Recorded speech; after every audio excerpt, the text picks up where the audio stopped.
I do like to compare people's lives to my own. I say, as a 26-year-old, what have I accomplished and what has others accomplished when they bring these things to me, even if they hate the sentiment that I bring on the app if I talk about Jews or black people too much. And I realize that no one really compares to me. It's a lot of unhappy, usually unwedded people in their late 30s who don't own any property yelling at me about what I say on Clubhouse when I don't think they've accomplished anything that could even compare to what I bring to the table. That's why I know, Keegan, but still, this is still an audio game. Like, I don't disagree with you. You can compare, but can you go within, Keegan? That's my point. Can you go within? Yoga with 25 phones. I don't think that you are even a normal human being. Keegan, you know, this is like debate club. Keegan, this is debate club, and what? So you can't be on Clubhouse. My goal is that you are a mental institution like we used to do. I wish that we would put you back where you belong. Oh, thank you very little, Keegan. Keegan, the point is... Ouch! That's, Keegan, it's very rude. You're rude. I'm trying to help them. No, Keegan, you may be projecting. Keegan, you may be projecting and you don't even know it. You're not listening, Keegan. He's sick, Zach. You're not listening, Keegan. Keegan, you may be sick. You may need to be put in a psych ward. The point is, Keegan, go within and just know the more you think, the more you speak, the further from the truth you're going to get right now. This is a rage quitters room. We're looking for people that we can roast to enrage so much that they quit the app forever. One day. I know, I do actually kind of... I don't know. I love Clownhouse because technically it's free platforming or free storage.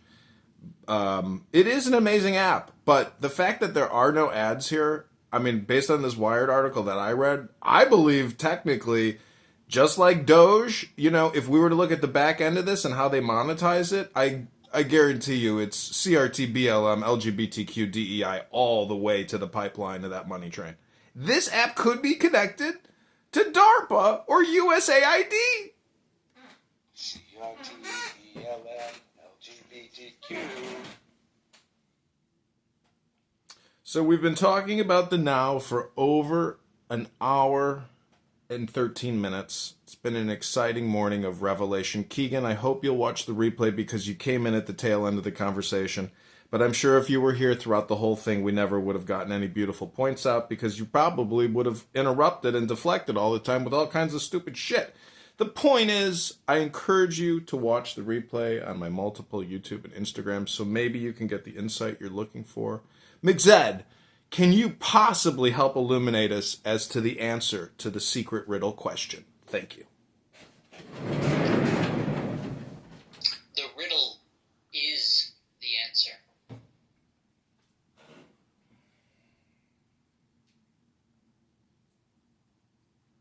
Riddle's the answer.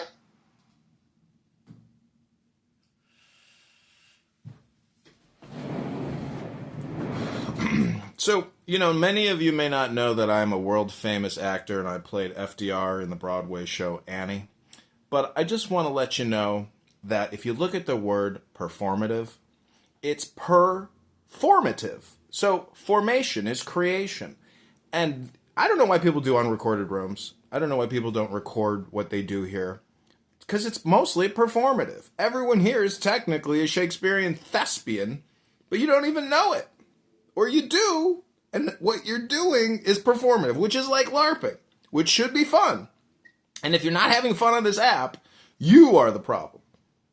To quote the bard, all the world's a stage, and the people merely actors. To quote the bard, life is a tale told by an idiot, full of sound and fury, signifying what, McZed? You know this one? No. Life is a tale told by an idiot, full of sound and fury, signifying nothing. Yeah, I know. So I said this. Well, I've thoroughly enjoyed my time here on Clown House. I know creating 10,000 videos of it has probably been a waste of my life. But I want to thank all of you for participating in my recordings, knowing that I'm recording you all the time, but yet you continue to talk to me because you are compassionate, sympathetic, loving, beautiful, kind people. Find a way to make something that you can sell. Can you make a book? Can you make like a book maybe of morons of Clown House, and then you can have like screenshots or something, or maybe make an auto.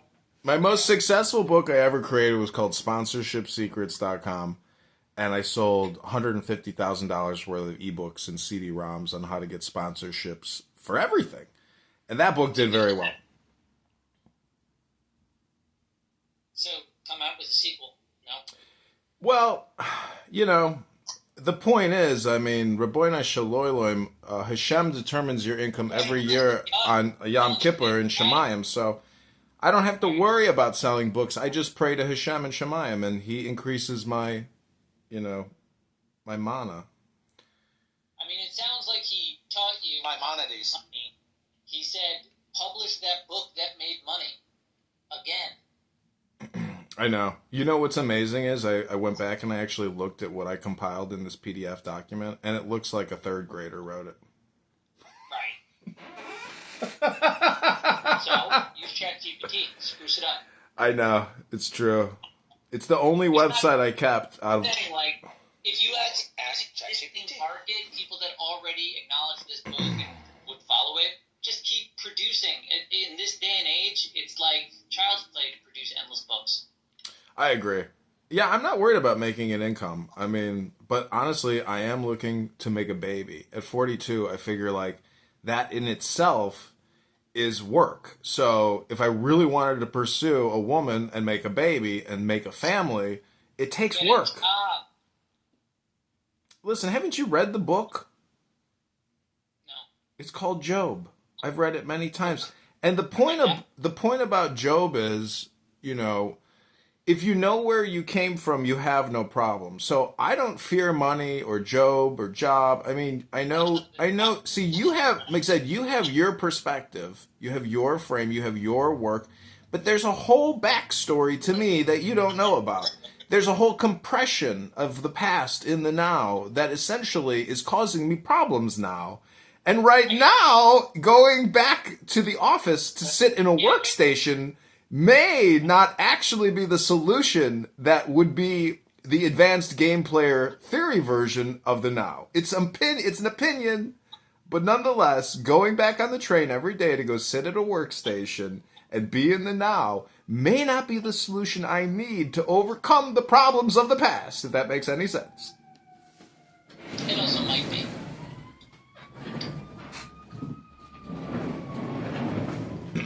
No, actually, I was thinking about that based on what you said earlier. I was like, you know what? He's probably right. And I'm like, I am just delaying the inevitable. It's truly what I'm doing. Hey, listen. Self-awareness is not about fighting the self. It's about knowing the self. You're fighting it. What you know that you should do. And you're doing whatever else you shouldn't be doing because you don't want to get to the thing you know you should do. Yeah. You know my man Matt Ruda. Slow down. You don't have to fight yourself and force yourself to do the thing you do. You simply need to be aware of the fact that you already know what you should be doing and that you just aren't ready to do it yet. That's the truth of you right now. Don't fight it. Don't hide from it. Just be aware you're not ready yet, but you know what you should do. I love that, and I thank you for that. And can I just add, do you agree that that is also a projection? I don't think so. See, there's a double-edged sword about projection that I don't think people are aware of or have the mindfulness to know. And I'm not trying to one-up you or to try to reverse what you just said, because I agree with you. I think everything you just said was like 100% accurate. But again, the thing about projection is just speaking is projection. So you did project, whether you like it or not. There has to be something in what you just said which applies to self. Don't you agree? Are you familiar with the psychological concept called noise in therapeutic practice? No. Okay, noise happens when a patient, someone undergoing psychiatric treatment, attaches emotionally, psychologically to the therapist. And they believe that the therapist is revealing deep truths about their identity to the person receiving the therapy. The reason they believe this is because the therapist, if engaging in therapy properly, is mirroring that person. The person feels like it's a real person, just like when you look at a mirror, but in like a more substantial way. They're responding to the abstract thoughts, the things that the mirror can't express.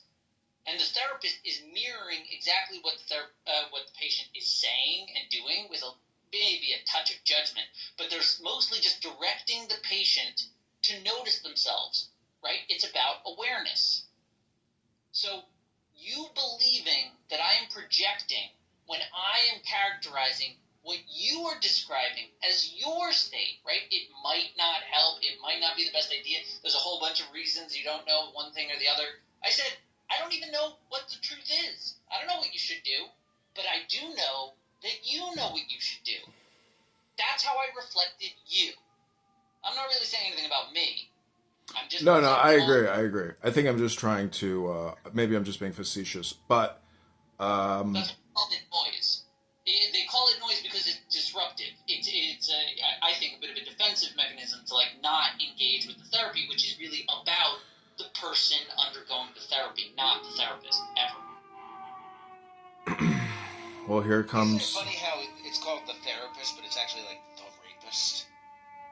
No, I mean, listen, I'm going to meet with a friend of mine who's Jewish that I met at Chabad for lunch in about an hour, and his therapist is gay. And I'm like, bro, do you really think you should be talking to a gay person, like every single week? Like, doesn't that make you gay? Like, if somebody is a gay psychiatrist and they give you Adderall and they are gay and you've had bisexual experiences or you're bi-curious or, it's like, don't you think maybe that person like is a bad? No, I have a friend. I won't mention his name. If he's not curious at all about the homosexuality, right? If it's not of interest to him, then from his perspective, the guy might as well be married or a woman that's taken. Right? If he sees the person as not a sexual object, then he can disregard that. And the therapy is really just a machine. It's a technique. Computers probably could do it better if humans could, like, relate to them properly.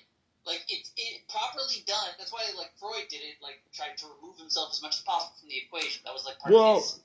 The problem is, not everybody has access to you. Meaning that you're like a mentat, and there are people like you who are essentially normal. Oh, I was laughing... I just studied psychology. No, I get it, but why would you take advice from a faggot? Why not? Because he sucks dick, and he puts dick in his ass, and he puts his dick in other people's asses, and he's gay! So he might be attracted to you as a patient, and why would you want a faggot giving you advice who's attracted to you and wants to fuck your ass? That doesn't make any sense. Jesus Christ, Edmund. More about He's not wrong. He's not wrong. Exactly that. No, the point I fell asleep for a little bit listening to you guys, and you just scared me. You're near. I love your voice. Right now, you're so You scared Issa out of her slumber by yelling about faggots fighting in your ass. That's what I say in every room. It's my welcome. What, faggot fucking I say, ass? what's up, faggot? Oh. And there's always going to be one person that's always like, But that's like me, because I always say, what's up, niggas? Why are you yelling faggot? What up? Because faggot, honestly, faggot is my favorite word, probably. What about we nigga? Say it as like, like, we used to say it to, like, our friends. They were being weirdos, or like, I know, and they were being a faggot. Yeah, they're being a fucking faggot. Right, exactly. The South Park, like, thing where they Well, but explain, this like, is the eternal not a debate, faggot. and that Edmund and I engage in, which is our favorite word, is the most exciting word in the English language, is it the N-word, or is it the F-word? And really, if you could do it both, if you could do F-word, N-word at the same time, that is... An N-word faggot. Figure nugget? And Yeah. See, this conversation should be put into context with regards to what we were talking about earlier, which is words. I mean, if I say water, you don't get wet. So if I say N-word or F-word, do you get emotionally destabilized? That's the power of those two words. They're the most subversive words in the English language, my fellow F-word, N-words. Wouldn't you say that, like, naturally, because of the proper context, when I say love or hate, there is an emotional reaction to those sounds I just made? Yes, that is the interesting thing about words. I mean, you can enhance the, emotional reaction to the word even further, but I agree with you that there is an emotional dynamic to words, which, if you're aware of, you won't let F word or N word gaslight you into a reactive state. You might want to know what the context is of the whole conversation as opposed to just a small segment of it. So that's why I create a lot of recordings, because the whole thing is technically a large equation or mantra. And we're trying to figure out through research and observation why. No, we're looking into communication and hypnosis and regulating responses, emotions, almost what you could call subversive mind control.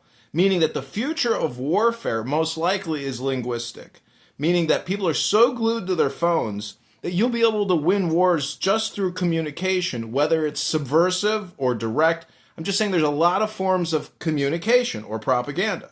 So if you can figure out a way to essentially create peace and equilibrium through silence or through wisdom, maybe it's possible all these F words and N words throughout the planet that love to keep killing each other perpetually, we could create a state of equilibrium on the planet. See, I feel like your statement isn't over until you get back to the N word. My intuition. It's a good capstone. I'm using F word and N word as a demonstration, not because I believe in bigotry or hatred. I'm merely trying to point out the power of words in the same way that you just did with the word love and hate, that there's an automatic response to the words based on all these years of preconditioning. We have to get past words and get back to the nothing, which used words to create the everything, if that makes any sense. Thank you for listening. God bless you all. You said a lot about the power of the N-word, and then I, very coyly, responded with very few words and the statement, the N-word, to illustrate the power of the N-word, that merely referencing the N-word is a big enough emotional hit that it responds to as many words as you want to try to hypnotize people with. You sound so retarded calling it. You sound so retarded calling it the N-word. I mean, don't you realize that when you say N-word, they understand you're actually saying. That's a second level to the game. That is part of the fun as well, because it becomes the song that never ends. People won't stop talking about the N-word. You are, Magdalene, you are stupid or you are an S-word. But if I call you an S-word, you know that what I mean is the word stupid. So I do not know what's the that. difference? If you say the S word, I would say. It could be skibbity toilet.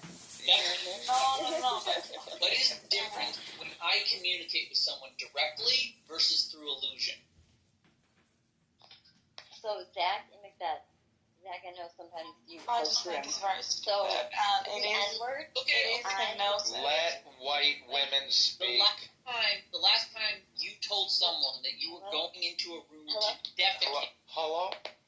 The last time you. Hello, is this on? Hello? Hold on. The last time you went to a room, what? And wait your turn. Okay. Yes, white woman. Keep waiting. The last time. What? The last time that you told someone that you were going into a room to defecate, you did not tell them I was going to shit. You did not tell them I was going to execute my bowels. You told them I was going to the loo, the bathroom, the restroom. Allusions to what you were actually Look, let Ann speak. Hello, sir. So what I found is actually, so this is more productive about the N-word, because every room wants to talk about race, and the the N-word, and they want so badly for people of, my skin tone, whatever that means, to say the N-word. Here we go again with the racial identity politics. Hello? So we know that you want to say it, just say it. And it's like, they want you to say it so bad, but they say it to each other. They'll say, what's up, my blah, blah, blah. And loves to be bashed by black people. So I say in my rooms, I do not allow. Did you say smashed or bashed? Okay. Yeah, I would watch a video of it. You guys I don't know if she likes to be smashed. Let me Let her talk. I'm actually going to land my plane, not crash like the other plane. So, essentially, if you say that you cannot say the N-word in your room, they're like, wait, you can't say that. We're allowed to say it to each other. You're just not allowed to say it. You do not allow it to be even said, and that's how we get rid of it. The only reason why it still exists is because people still allow that rhetoric to talk. And you're like a girl in a high school hallway at a locker or something, talking to her best friend. I was pretty fucking. And you're like a high school girl getting bashed by N-words in the locker room. I mean... Oh my god, I'm gonna go jump off a cliff. Just because of it. And you may have not heard the full conversation, but we've been going deep into the soul, into the meaning of existence itself. So the whole N-word component of this conversation is essentially really about emotions and how words impact our emotions. And this app being such a sticky app, do you think that maybe you've never read a book, in the past 20 years? I read that. She hasn't read a book. Does she sound like she hasn't read a book? I read the Bible every day. I consider that an important book. Okay, since you read the Bible every day, I challenge you. Just tell us one sentence of something interesting or profound that you have recently read. Something from the Bible that really stays with you in your heart and mind. What is your favorite passage, Dr. Ann? Well, that's personal. And Okay, everybody, I've proven my point. This woman can't even recite one fucking sentence from the favorite book that she reads every single day. I leave you all with Dr. Ann. Okay, guess what? And you've never even opened up a Bible. So why would I even say this to you when you don't even believe in God? What? Edmund doesn't believe in God? You've never even opened up a Bible. Hello. Every day. He reads the Bible. Yes, And I've read the Bible on this app many times. In the weekly portion readings that the Jews do of the Torah, they recently read the portions of the receiving of the Ten Commandments, the father-in-law of Moses, Jethro, coming up with the crazy scheme to produce a Supreme Court of 70 elders. I'll tell you all you need. Then this week's portion, or this past week, was Mishpatim, which had a whole bunch of laws. Starts with slavery, moves on to damages. There's forbidden relations, I think might be in there. Just a whole bunch of laws, really, way too many, way more than all that you need. And this is easy. The answer is John Cougar, John Deere. Why are you ignoring what John is saying? He was just listing what he was been reading in shul. How am I supposed to react to that? Do you have a favorite passage besides? I did. It was in a country song, John 3:16. Here's my favorite. My favorite passage is when Aaron and Miriam are gossiping about Moses, about his wife or something. And then they offhand say, Moses, he isn't so great. We're prophets also. We also talk to God. Then God comes down in a huff and a puff, big pillar of flame, I think, at the tent of meeting. He says, everyone, come to the tent of meeting. All three of them, right? And they're all siblings. So Moses, Aaron, and Miriam are all standing at the tent of meeting before a pillar of fire. And the pillar of fire says, listen up, you three.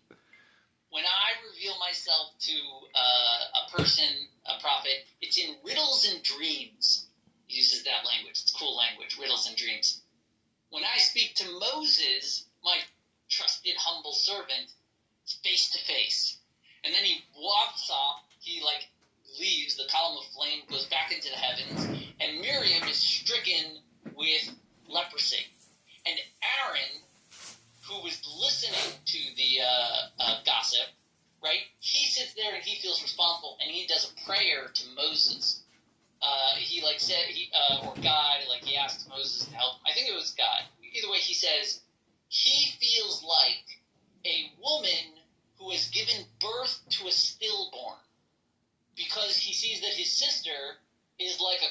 covered in leprosy or whatever, and he was the cause of it. So to describe himself, he says he's like a mother that gave birth to a stillborn and now sees like the baby she wants to love, and it's covered in death. And he begs that the punishment be removed. And that's the source for Moses' prophecy being superior to all others, and a very weird idea that prophecy is something akin to riddles and dreams. You see how easy that was, Anne? And it was not too personal at all. No, I know, but I mean, it just was for Edmund to ask about, you know what I mean? It was just very bizarre, because he doesn't really And just try to listen to what McZed said and be here now. Try to respond to what McZed said. Because honestly, Anne, McZed is a learned person. He spent many years reading books. You, on the other hand, you know, I hate to tell you, you are in need of McZed. Not maybe more than you need McZed, Anne. Just admit it. Oh, I do. McZed, do I give you flowers every day when I see you come into a room? He knows. I think very highly of McZed. I learn a lot from McZed. I don't learn anything from you. Thank you, Anne. You can stop. I'm blushing. You blush. Not the words making you blush. Beta baby boy. Edmund, so what's your favorite scripture in the Bible? Believe, and you shall have eternal life. Believe. Okay.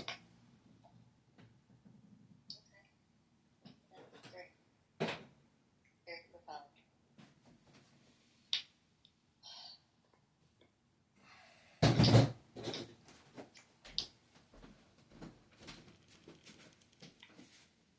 So another note. So in like a half an hour, I am going to my daughter's school because they are teaching about going through puberty, and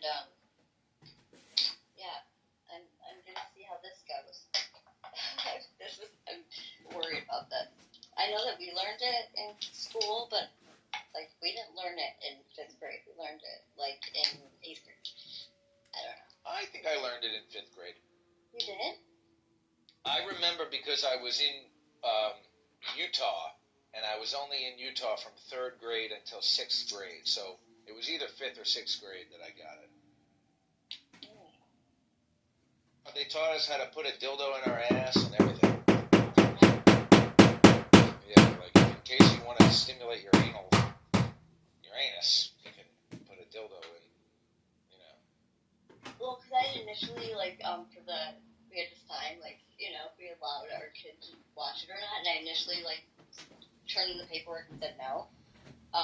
But then, like, they said the parents can be there, and I was like, okay, yeah. But, like, I don't think our parents didn't even question or anything. Why would you let some LGBTQ, DEI, CRT, BLM teacher hypnotize your child about her sexual preferences? Are you that fucking stupid? No, well, so the teacher did send the video that's going to be shown to the kids, so I already watched it. And it's not bad at all. It's called Changing. You love the Bible so much, why don't you tell your kid to open the Bible and write you a book report? What do you... What? My daughter is definitely reading the Bible every day. She puts me to shame. So... Really? You should have her write you a book report instead of some ChatGPT response. You ever hear this thing, people read and write essays? I don't know, I spent maybe my whole fucking life doing it at this point. I have ChatGPT on my phone, so you're cute. Neither does my kid. Neither. Amazing. Look at that. Yeah, in that context, you wouldn't say, either does my kid. You would say, neither does my kid. If you were talking about either one of your kids, then you could say, either this kid or that kid. But you wouldn't say, you know, neither one of the... Well, anyway. Got it. What we're trying to say is we've got compassion for you. We've got love for you. We've got kindness for you. Because, Anne, we want the best for you and your family. We want the best for America. You do? Good. That's great. I appreciate that. I wish the best for you too. But you've just got to stop with the Jew hate and come to a rationalization that it's a you problem, not the Jew problem. I love the Jews. They're my cousins. See, that even has a little sting at it, because you're a white woman living in Detroit, and you hate the Jews. Thus, there's something about yourself that's not fully integrated. If you think that I live in Detroit, I don't live in Detroit. Absolutely not. You got me fucked up. Yeah, what? And I'm not white, okay? I'm Lebanese. And I love the Jews. And I love Jews. You're a blonde woman with a MAGA hat on, and you think that we're not going to call you white? You're a racial identity politician and a J-word hater. You're a low IQ dingbat that can't even recite one sentence from the Bible. You know nothing. You're right. I know nothing. You're right. And what's next? Nothing. This is the roast show. You're in my other room. It's called Low IQ Dumb People Talking About Nothing, Wasting Time, Roasting. Are you roasting me? Yeah, that's all I do here now. Every J-word hater that I encounter, I put him immediately on the barbecue, and I make some barbecue chicken out of him. Well, that's something that sounds a little anti-Semitic. When have I ever said anything that was anything remote to Jew hatred? And you said you don't identify as white. No. What do you identify as? I identify as one of God's children. I identify as a mother. I identify as American. How about you? Well, I'm an Ashkenazi Jew. But, like your ethnic background, like Swedish, Scandinavian, Lebanese? She's a Lebanite. Maronite Catholic. That's cool. How long was your family in Lebanon? Well, so my family moved here. My grandma and grandfather moved here in 1932. Oh, wow. Yeah. From where? Well, back then they called it the Syrian Republic, because it was all one region. Essentially, Lebanon and Syria were one. Right. But Beirut. From Beirut to Lebanon. No. They lived in Beirut, Lebanon, and then they moved to Michigan because my grandfather served in the military. Served in the military in America? Yes. And that's cool. Which war? Where did he serve? I have it. Hold on.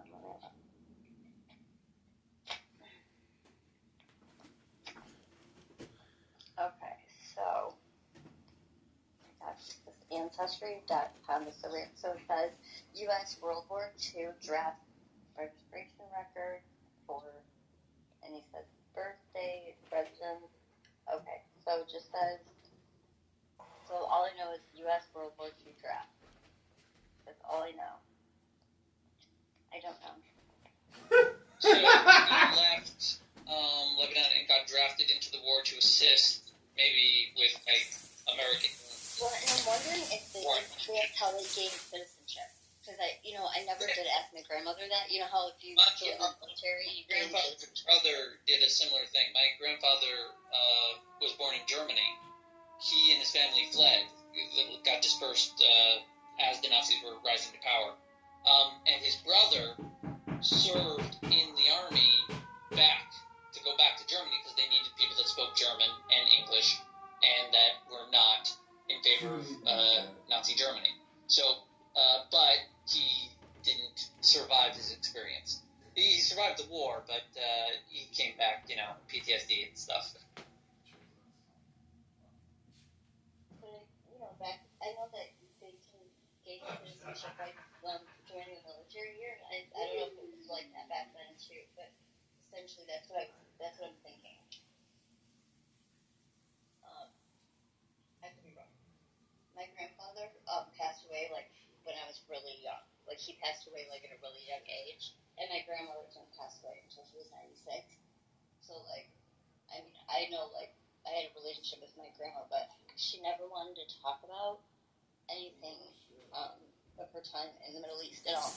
She didn't teach she didn't teach Arabic. And I want to get us back to center and where this room began, because the point is equilibrium. balance, stillness, joy, happiness. And what we're trying to create for you, Anne, is maybe synthetic, but what we're trying to really do is make you happy again by helping you solve the secret mystery riddle. Mixed, please tell Anne the quick and simple answer to this amazing secret mystery riddle. Thank you, Dr. Mixed. You can skip to the last line, or second to last line in Ecclesiastes, where they say, the sum of the matter is this, obey God's law and do right by each other while you're alive. Something to that effect.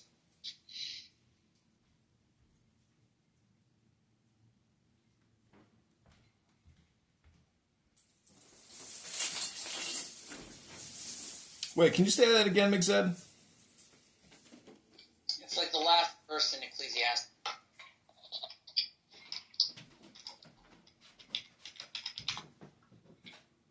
Let's see.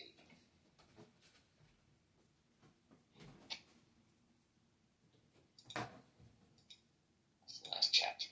10.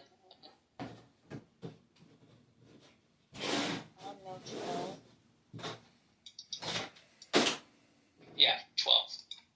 Alright, so at the end of that, it says at the end, now all has been heard, here's the conclusion of the matter. Fear God and keep his commandments, for this is the duty of all mankind. For God will bring every deed into judgment, including every hidden thing, whether it is good or evil. That was the sum of the matter. I mean, it's a good book, you should read it, but, you know, if you want the answer, he leaves it right there at the end. And, the verses right before that say, the words of the wise are like goads, their collected sayings like firmly embedded nails, given by one shepherd. I don't know what that's supposed to mean. 12. Be warned, my son, of anything in addition to them. Of making many books there is no end, and much study wearies the body. Right? He says at the end of his study, don't study too much, books are stupid. I've asked lawyers, Jewish lawyers, I've asked Jewish, I'm excited, can you hear me? I was going to ask you a question. Do you find any correlation between what you do in terms of the debt analysis or the debt communication and the layover or parallel of having all this, men taught Talmud Chacham knowledge? A little bit, but not really. That's just what I do for money.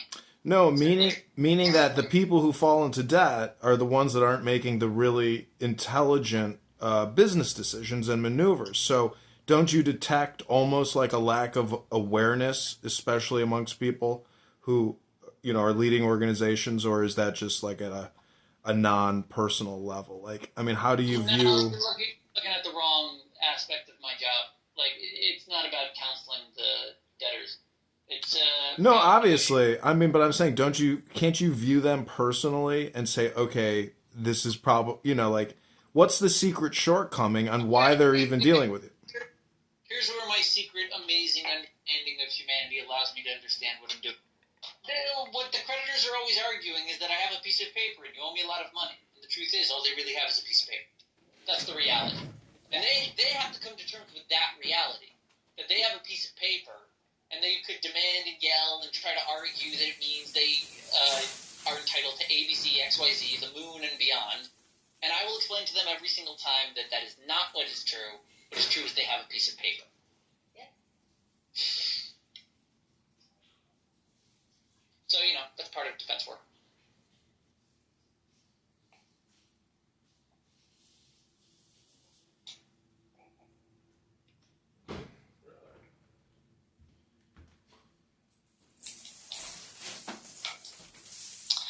Are you, how do I say, like a conflict lawyer or the ones that go to trial? Well, I did have an impromptu trial today, but I wasn't prepared for that. It wasn't a trial, it was just a statement. But how do they call these type of lawyers? Trial lawyers? Trial lawyers. No, I don't know, but it's another word. Arbitrator? Litigators, yes.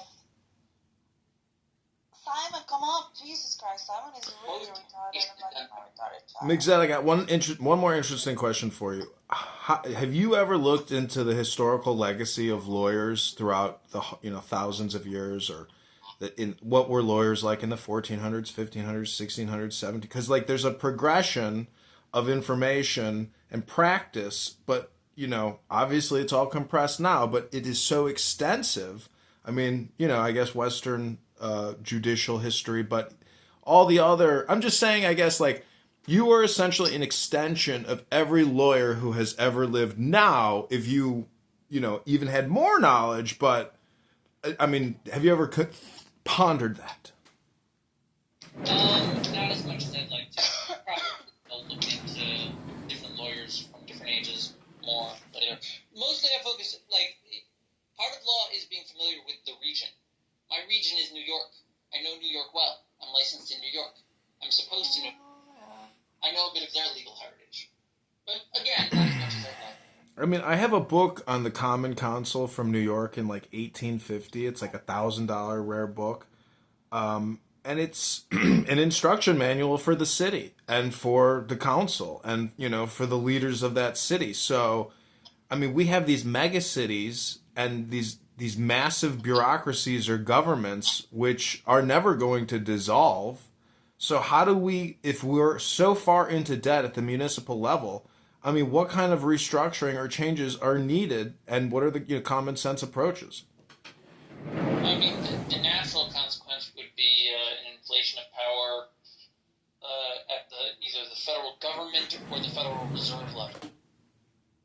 Because I think the Cato Institute has an entire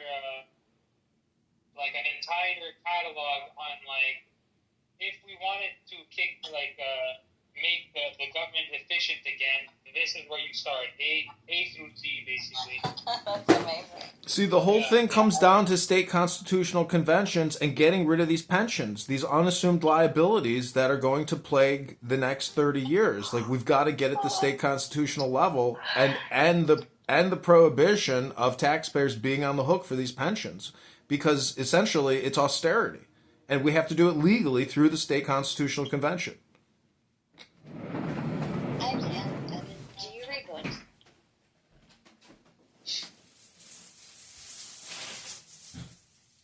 Are you asking me or Edmund? I don't know. Edmund.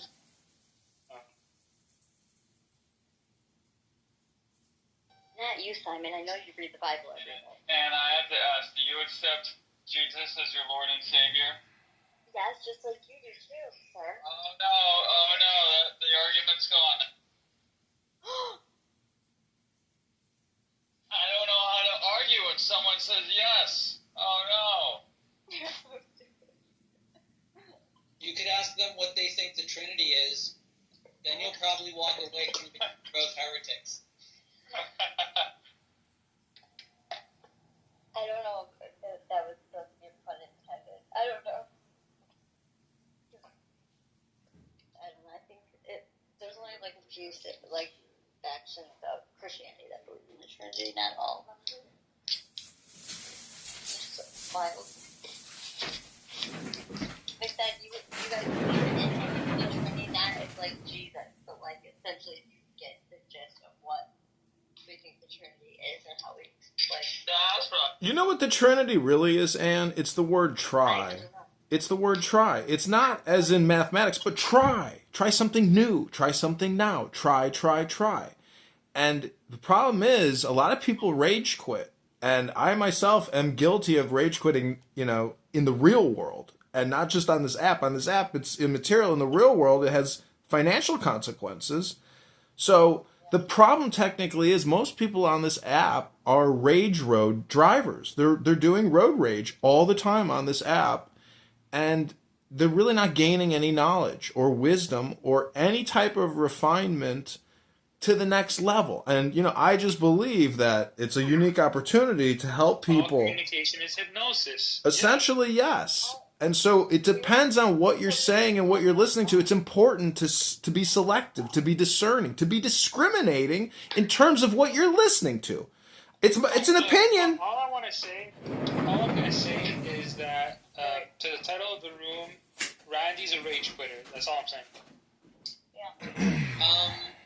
Okay, so, and in answer to your question, I would say that the concept itself of having three different lenses to apply in consideration of God is not a crazy notion. I would say pretty firmly adding father and son into that list is a pretty clear anthropomorphic failure. Like, that's a projection of a human to want it to be a father and a son, and that's got a whole bunch of baggage. I would say that the Jews have something similar, but it doesn't have any, like, human corollaries. Each one is an abstract concept. But in their, like, Sphirot, in the Kabbalah, the 10 different, like, aspects of God, each one, if you look at it within its own... Sephiroth or whatever? Sphirot. But each one, I think, like, sort of philosophically, the way to think of each one is a different theological landscape of God discussion, right? What if we think of God as the Ein Sof, nothing at all, or the Sod, the foundation of all, or Keturah, the Gvura, the Malchus he has over everything that was created, right? Each one is a truth about God, but a different framework to discuss him. So I'm okay with that as a concept. I haven't studied Kabbalah, so I'm talking a little bit out my ass, but I do understand the notion of, like, you could have 3 different lenses to consider the same notion. But I would think pretty firmly, if you're putting, like, animals or humans into those lenses, you're really missing the point about idolatry. But even the Sephiroth have got a masculine and a feminine energy, and you have the one, I don't know if it's the right side or but I think the left side is representing all the maternal stuff on the feminine side, and the ones in a row on the right side, those are representing the father. And I don't know if that's what you're referring to. No. Father and son would be anthropomorphic. Female and male is not strictly anthropomorphic when it comes to the Hebrew language. As you know, everything has to be gendered. So it's male or female. God is just gendered male.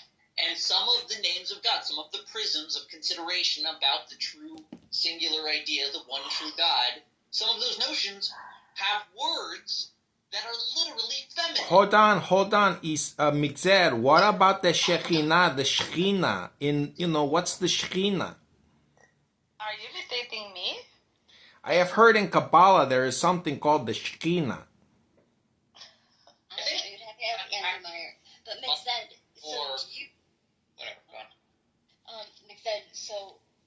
help me understand. So the Jews, like, they say God is God. I'm like, well, who is God to you? And all I know is that you guys believe that God comes from the bloodline of David, right? No. Okay. That's not God. That's the Messiah. So I'm asking because, like, if I ask, like, I get a different answer, which I'm sure that you talk to and get different answers from Christians too. So that's okay. I'll try to be clear. The Jews believe in one true creator deity outside of the physical universe that created everything, and that one thing is not physical, has no limits. It's simple. It's perfect. It has absolute knowledge of everything that has ever occurred and will ever occur, and it makes everything that is eternally. That's what it does. And it talks to us sometimes. That's sort of like the Jewish claim. Now, it doesn't become a man. There is a lot of Christian thought that mixes the idea of Christ with God, where Christ comes from anointed, and it means an anointed, like, leader of the Jews, specifically a king that leads them in sovereignty in the land of Israel and rebuilding of the temple in proper worship under the 5 books of Moses. Right, so that's like the Jewish perspective, is that God is never a man, but there is a special man coming. Right, at some point, think of it sort of like simplistically. If the Jews really think that God picked them to make sure this story was done and these laws were followed in this land, if they think that, and they know that the way to do that is with a temple, and they have to have a king, and they have to have a Sanhedrin, and all these different things, then whenever such a thing is accomplished, necessarily, like legalistically, practically, there would be a king, some leader of all of the Jews, and the anointment process would be the acknowledgement. That day, there'll be a photograph, you'll see it in the Times. That will be the day of the Messiah coming. The the argument from Jesus was a complicated argument based on the prophecy of the Messianic era, that the Jews would have total sovereignty in the land of Israel.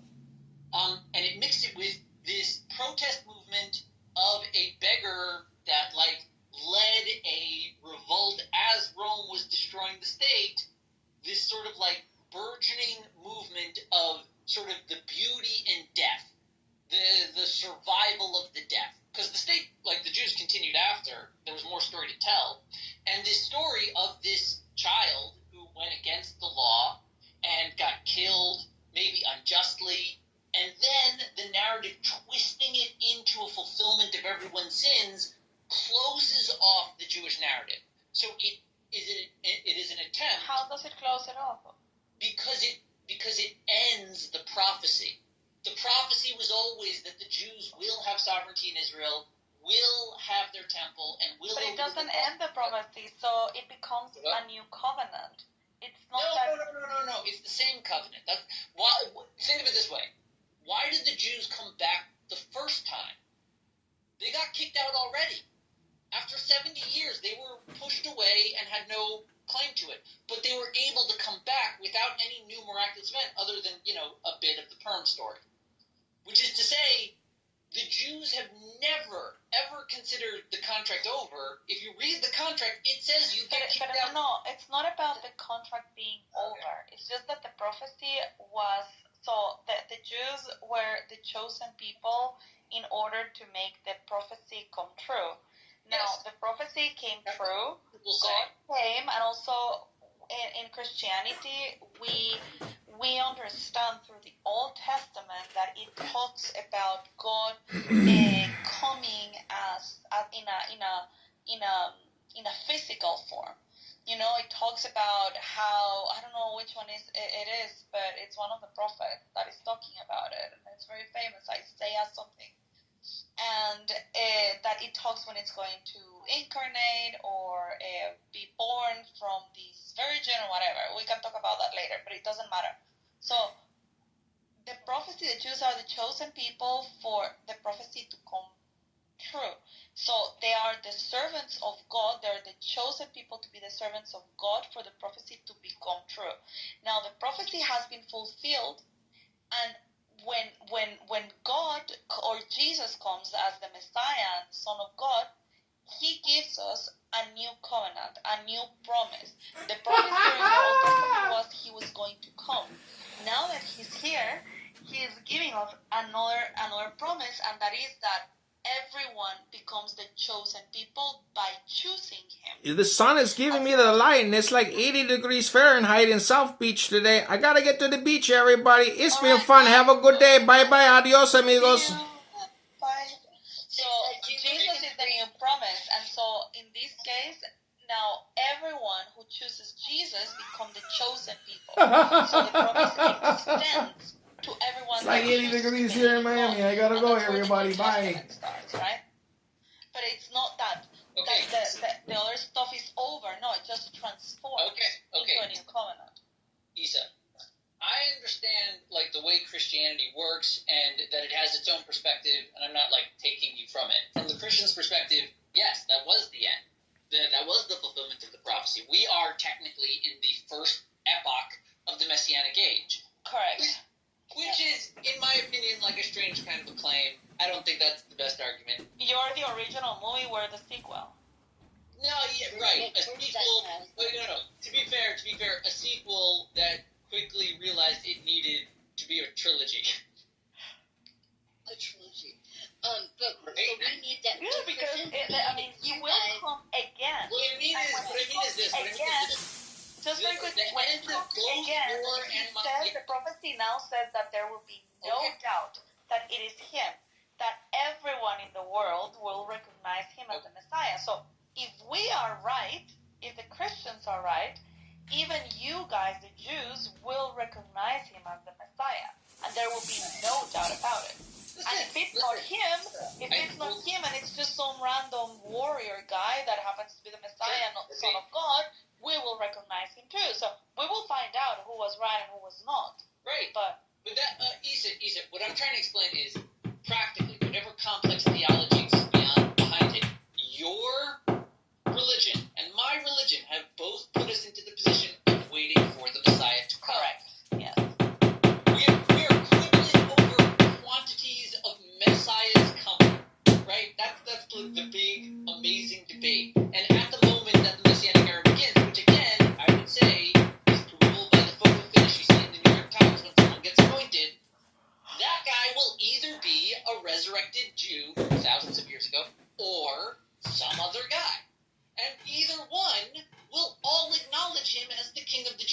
that will be the fulfillment of the prophecy. Oh my God, so you're talking about Trump. No, honestly, wait, slow down.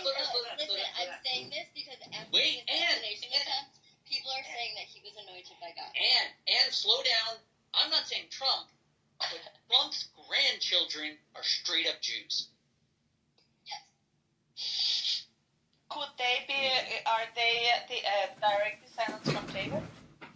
So wait, what are you saying? The throne is in the United States of America in the White House? Apparently, maybe after all, the Mormons were not wrong. And actually, Jesus was about to come back in the U.S. Listen, those children have a mother who came from Donald Trump and converted fully to Orthodox Judaism and is married to a full-blooded born Jew. Those kids are straight up Jews.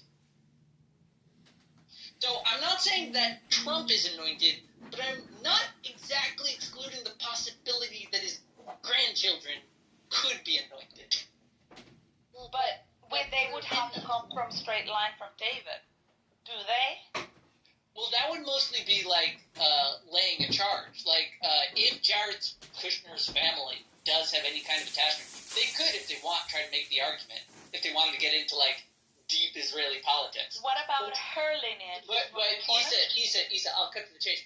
Far more likely, the true person that would gain power of leading the Jews in the land of Israel is going to be some rabbi or politician in the land of Israel, speaking Hebrew to the Jews, following the Torah, right? Well, we don't know. Sometimes God works in very miraculous and unexpected ways. Isa, at any moment, the miraculous temple could drop from the sky and everything would change. But I'm simply saying, if we assume that the path of history will follow through, then the person with power in Israel, following the law to bring about the prophecy, is going to be an Israeli politician or rabbi speaking Hebrew. Probably, but it doesn't have to. What makes you think that it's not Donald Trump's grandkids? Because those guys have the army. Like, even if you wanted to be some, like, a renegade force, you'd have to rise to the ranks within Israel. Israel is the apparatus to bring about the Messianic age in one way or the other. Wait, so maybe what about maybe that's why Trump is wanting to restructure in the Middle East? Could be. Seriously. Okay, I had to go into it. No matter what, Trump has made... I'm just going to turn this into a conspiracy theory. Trump has made very clear within the first month that he wants a lot of feathers in his cap. He is going towards every legitimate conservative policy to get a quick deal fast so that he can work on, like, bigger projects. And he's doing well. Honestly, I don't know that he could bring peace to the Middle East, but he's the brash, like, bold enough guy that would think that he could and would probably make a dent at getting somewhere close to peace. And, like, he's just doing it for the fucking balls of it. Because he can say, I solved the problem. You're welcome. Okay, I have to go. I wish I could take this conversation. See, you guys... Mixed, why don't you explain to them the difference between Mashiach and a king? I mean, why would you... And then also, just meaning the personal psychological, like, there's a whole personal element to this and then a material political element to it, but, like, where is the differentiation or the boundaries? There was a very, very wise rabbi a long time ago who was approached by a non-Jew who was trying to criticize Judaism, and he was told, explain to me the essence of the Torah while I stand on one foot. And that rabbi, very, very wisely, chased him out of the school because of the disrespect showing to, like, an epoch of literary, philosophical development. Is that what Edmund is doing? And you would ask anyone to express the truth of it while you stand on one foot. Get out of the school. You see, stop disrespecting him. Edmund? No, I thought the whole thing was like stand on your one foot and then say, you know, treat your neighbor as you want yourself treated. I mean, it's just like the golden rule. What's the point?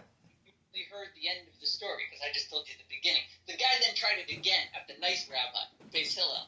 At Rabbi Hillel, when he asked him again, Hillel says, okay, I says, "Do not do unto others as you would not do would not have done to you." The rest is commentary. Now go and study. Now, those were two different legitimate answers, and I decided to give you the one about showing respect about the complexity of Torah at this time.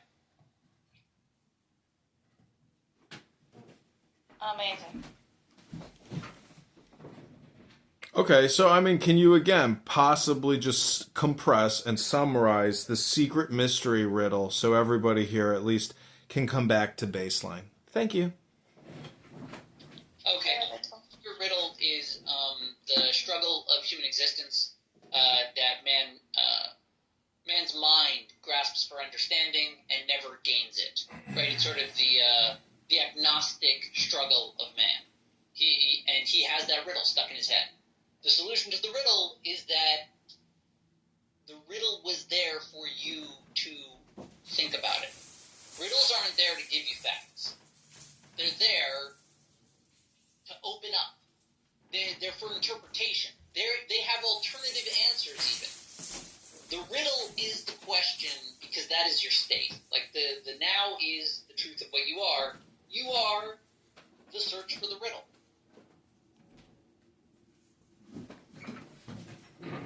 So you are essentially the answer, or you are the riddle, and the riddle is the answer.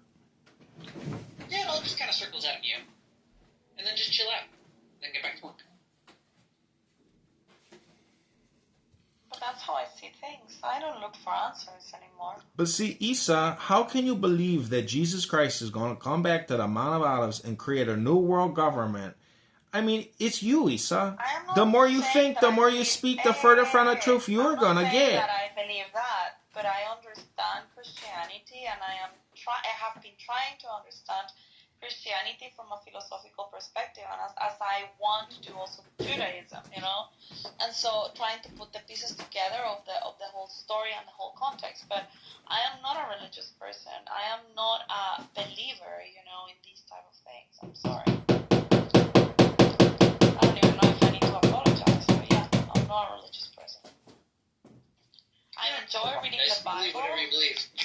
But from a philosophical perspective, not necessarily from I know, I'm being facetious. The point is, this is still all therapy or self-psychology. I mean, I may be gaslighting, but I love it. yeah, this is the whole point. This is essentially what I call self-actualization comedy or self-actualization therapy. And that's right, and it's amazing. Did Big Zed Rage quit? Did he leave? Oh, God. Yeah, he said he needs to go back to work, I think. Yeah, we've been talking the whole day.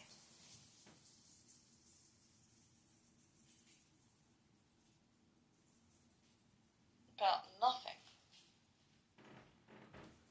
Well, actually, no, I think that this has been a nice conversation, a nice room. I've liked it. See, it is a conversation about nothing, but the thing is, by having a conversation about nothing, you're technically talking about everything, which is the all, which is God.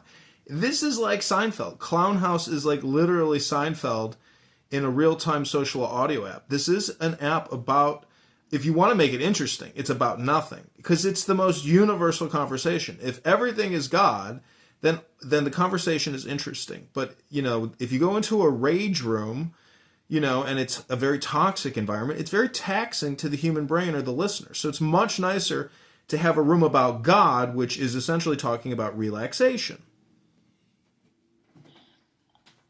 I don't want you to leave, but didn't you say that you were going somewhere? Yeah, I don't know. My friend hasn't texted me or called me. I don't know if he meant like an early lunch or late lunch, but, you know, I'm sitting here hanging some frames. He might. Who knows? I don't really care what he does. I mean, you know, if he doesn't call me by like 1 o'clock, maybe I'm going to go to the gym because I'm becoming a fatty minute by minute. And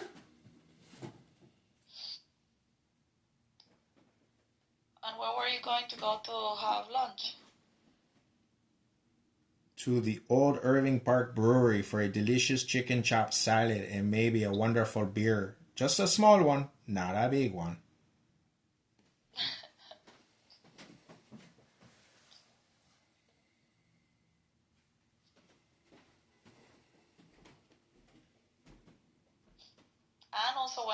his sex talk. Her sex talk, sorry, not his sex talk, her sex talk. That is weird. I wouldn't allow my kids to go to this sex class.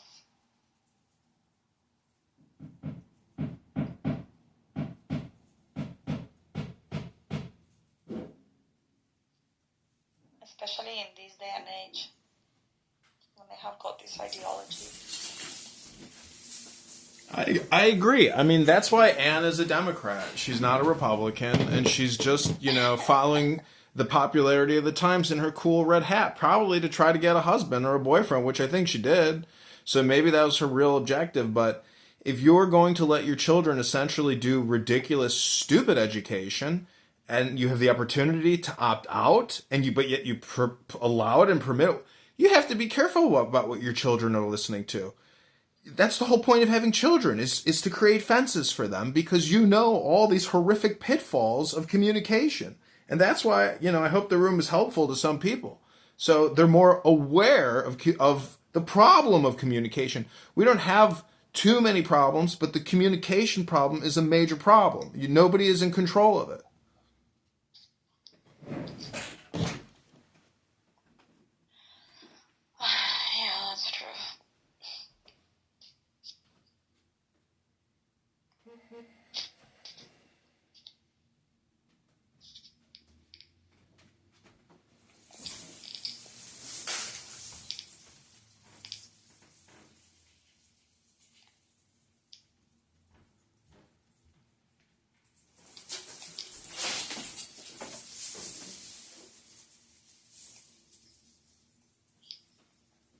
Y'all niggas haven't rage quit yet?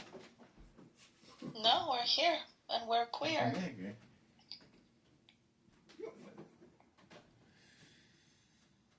Zach, could you maybe read some Tao Te Ching so everybody can know the basis of this room and all rooms, which is the Tao?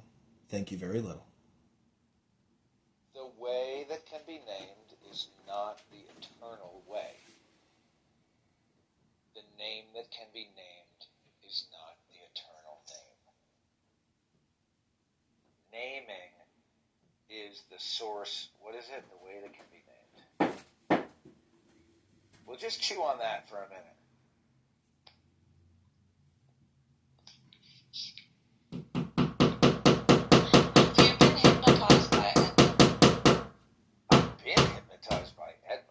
I've been hypnotized by Edmund from the jump, from day one, to this day. Alright, the Tao that can be told is not the eternal Tao. The name that can be named is not the eternal name. The unnameable is the eternally real. Naming is the origin of all particular things. Free from desire, you realize the perceived. Caught in desire, you see only the manifestations. Yet mystery and manifestations arise from the same source. This source is called darkness. Darkness within darkness, the gateway to all understanding.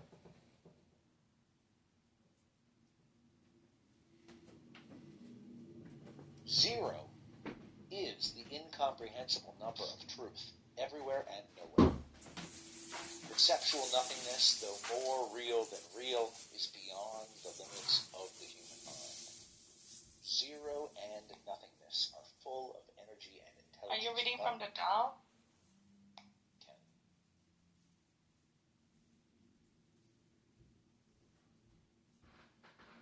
Hello? Hello? Have you ever read the Tao Te Ching? Yeah, I said yes. Have you ever read the Tao Te Ching? Yeah, I have it, and I read it a couple of years ago. It's a very small book. So let me go for it. Book. I have it in my bookshelf. It's a very tiny book. It's like the Tao Te Ching. And it has just like very short.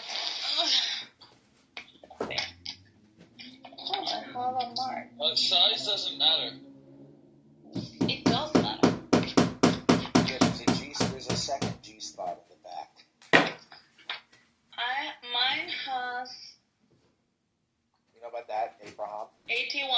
verses? Is that all? Yeah, I thought it was 84, maybe? I have 81. Oh, you got the fucking... And then I have notes.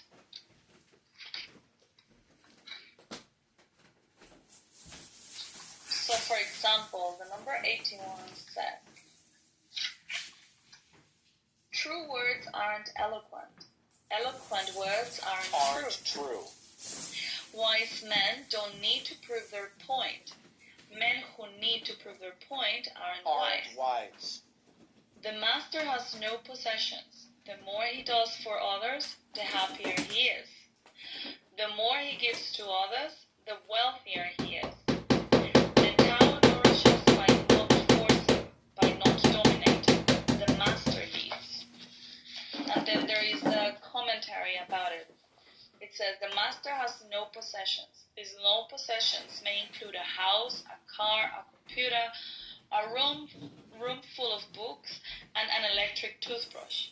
The more he does for others, the happier he is, because he is doing it for himself. The more he gives to others, the wealthier he is. The less he holds on to, the more he can give himself to others. When he can give himself completely, his wealth is infinite. Isn't that beautiful?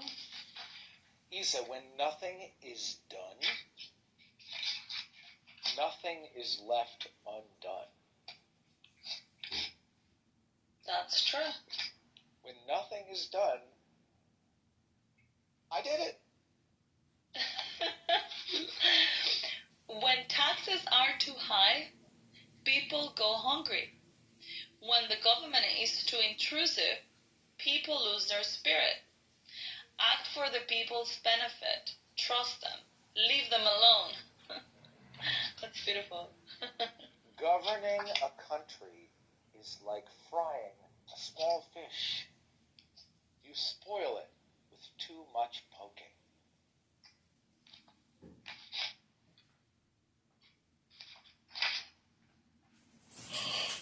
Without opening your door, you can open your heart to the world. Without looking out your window, you can see the essence of the Tao. The more you know, the less you understand. The master arrives without leaving, sees the light without looking, and achieves without doing a thing.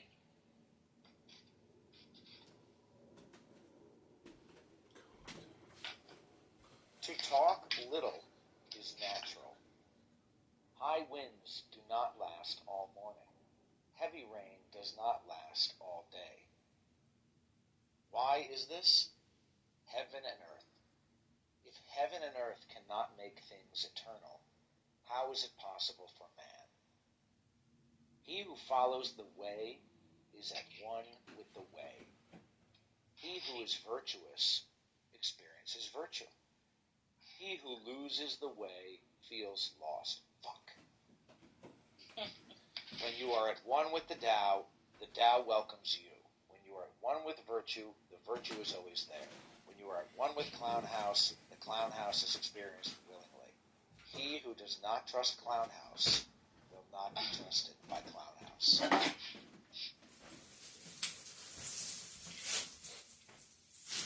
That's your book, Edmund, The Tao of Clown House. Yeah.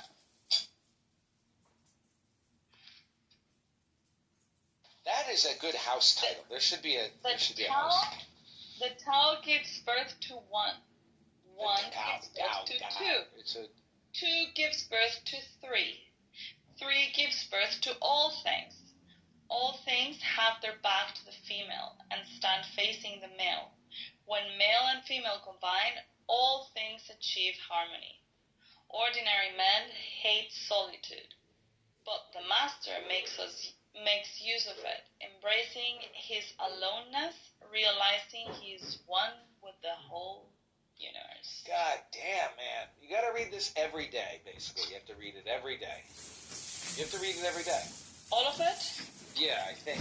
Because otherwise you forget. The reason why it's so important is if you are the riddle that you're secretly trying to solve, this book helps you secretly solve that riddle very easily and quickly. All the talk and all the time spent on this app does not do that. But this book does, in my opinion. That's right. This one I like.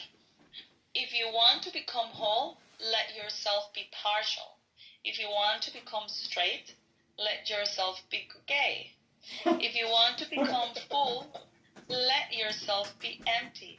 If you want to be reborn, let yourself die. If you want to be giving everything, give everything up. The master, by residing in Clubhouse, sets an example for all beings. Because he does not display himself, people can see his light. Because he has nothing to prove, people can trust his words. Because he doesn't know who he is, people recognize themselves in him. Because he has no goal in mind, everything he does succeeds. When the ancient masters said, if you want to be given everything, give everything up, they weren't using empty phrases. Only in being lived by the Tao can you be truly yourself. Those who recite the Tao on Clownhouse do not know Tao. Those who know Tao meditate and sit in silence. Those who break the silence on Clownhouse are like farts, air passing over a turd.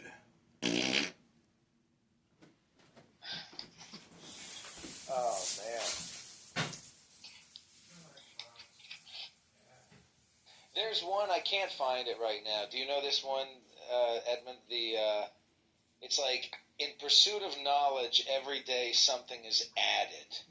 In pursuit of the Tao, every day something is taken away, or removed, or uncovered, or something. Look, do you want to improve the world? I don't think it can be done. The world is sacred. It can't be improved.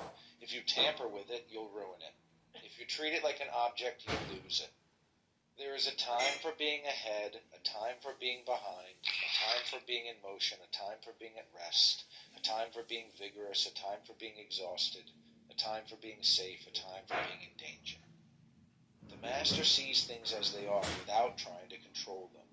She lets them go their own way and resides in the center of the circle.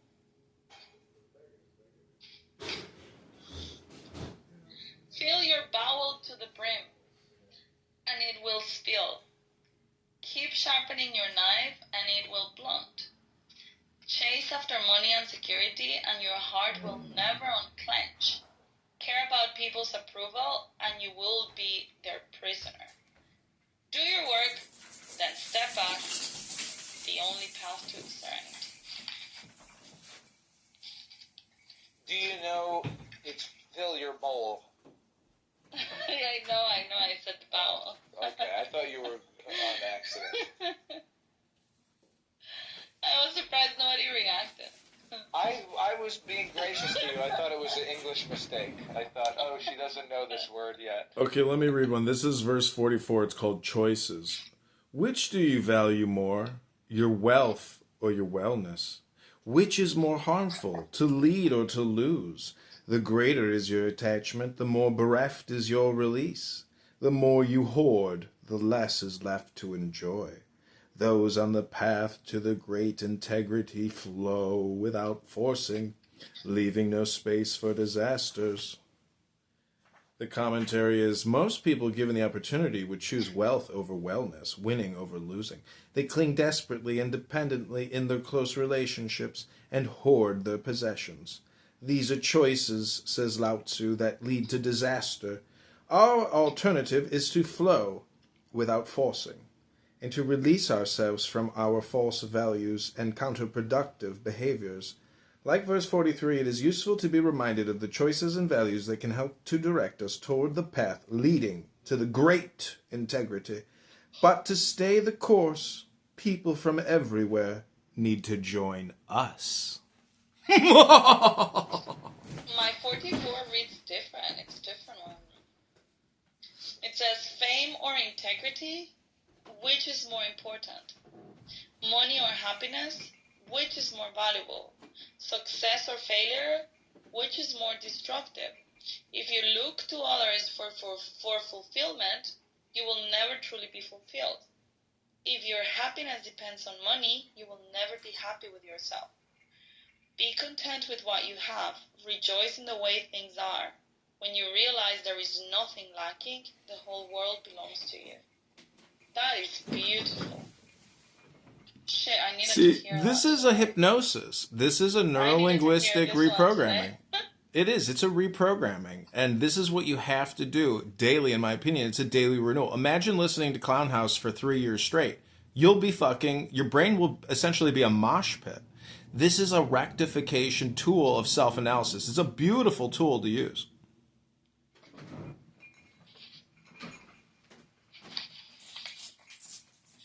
When Clubhouse is in harmony with the Tao, the factories make trucks and tractors. No, that doesn't sound... it would be when Clubhouse is in harmony with the Tao, the mods make, I don't know what to say, the rooms make mods, and I don't know, I fucked it up. When a country goes counter to the Tao, warheads are stockpiled outside the cities. This one is not speaking to me right now. So one way to reset it is just to say, take the deepest breath of the day, hold it for 10 seconds, let it go, and then let the Tao flow. When a superior man hears of the Tao, when a superior man hears of the Tao, he immediately begins to embody it. When an average man hears of the Tao, he half believes it, half doubts it. When a foolish man hears of the Tao, he laughs out loud. If he didn't laugh, it wouldn't be the Tao. Thus it is said, the path into the light seems dark, the path forward seems to go back, the direct path seems long, true power seems weak, true purity seems tarnished, true steadfastness seems changeable. The greatest art seems unsophisticated. The greatest love seems indifferent. The greatest wisdom seems childish. Like John on Clubhouse. The Tao is nowhere to be found, yet it nourishes and completes all things. I mean, that's amazing. This is the thing about the religious debates on Clown House, is that people say, God is this. We were just talking about this the other day. Like, I can't believe how many people talk about the Torah, the Quran, the Bible, and they don't know about the Tao. And all that the Tao says is basically, if you think you're right, you're wrong. You're wrong. Exactly. As soon as you think you're right, you're wrong. Because whatever is controlling the universe cannot be named. It cannot be defined. And if it could be defined, it's like it wouldn't be cool. The thing that makes it so cool is that it's this huge energy that our puny human brain can't even fucking comprehend. And that's why the Tao is nice. It uses a lot of natural, the Taoist artists always would like paint a river or paint a mountain, because it's like you can't describe what it is. Look at the river, dummy. That's what it is. Look at the mountain. That's what it is. It doesn't really have any further description. No, what you're saying is the words aren't as good as the real thing. So, but that's also like saying, be here now. Be here now. Stop with your bullshit debate. Stop with your repetitions and your memory of fucking history hypnosis. No one gives a fuck anymore. Once you know about the Tao and Zen and being in the now, you realize that all these rooms, all these debates that go on for years and years and years, they will continue going on, which is essentially like jerking yourself off forever and never getting smart enough to either automate it or find somebody else to do it for you. Oh my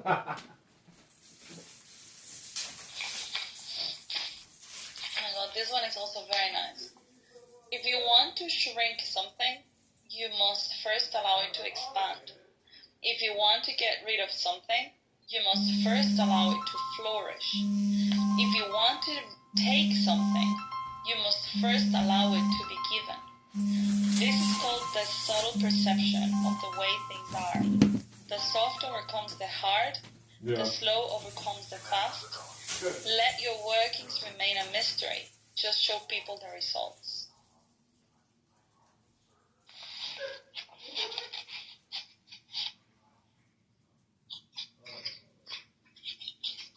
Is my Tao different than yours? Yeah, they're all different. Which one is yours? Tao Te Ching, the Book of the Way, Lao Tzu, translated by Stephen Mitchell. Right, that's the one that I have. I like that one. But Edmund has a different one. He has several. But this is the only one that I have. We have the same one. But is it, so why are there different? It's a translation from the Chinese. Do you know how to speak Chinese? Yeah, but they should at least sound similarly, no? They are similar, but it's, look, I don't speak Chinese, but I understand that you got like one little chicken scratch for a whole sentence, and you add like another line or a dot, and it changes the whole meaning of the sentence. And so I think if you're looking at the chicken scratch, there's different ways to translate it.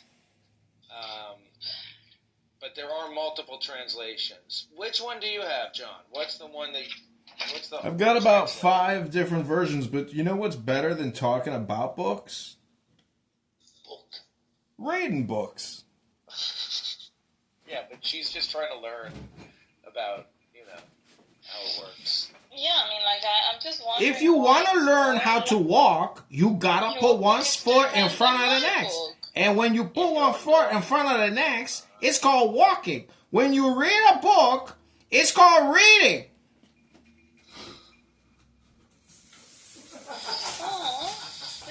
Look at the proverb that is at the beginning of my book. It says, it's like a dedication. It says, who can find a good woman?